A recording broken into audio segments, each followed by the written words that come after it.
Welcome to Not Milk Never Milk. Subscribe if you're lactose intolerant.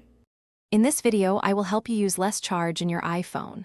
First, immediately disable background app refresh for any apps you don't absolutely need running constantly. Next, adjust your screen brightness to 50% or even lower. This makes a huge difference.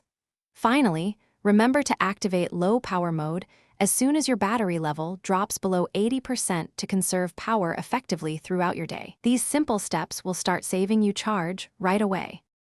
To further optimize, turn off location services for applications that don't require your precise whereabouts, like many games. Also, disable automatic downloads and updates for both apps and system software. You can always update manually. For email, switch from push to fetch, or set it to retrieve new messages every 30 minutes or even hourly. These adjustments significantly reduce background activity.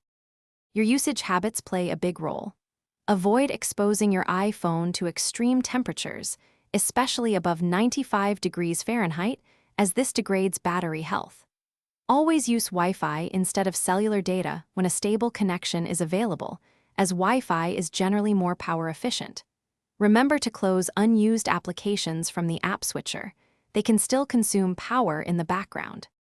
For advanced care, consider enabling optimized battery charging.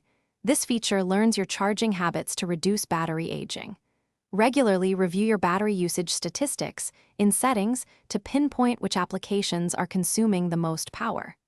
If you notice any unusual drain, a soft reset of your device can often clear temporary software glitches.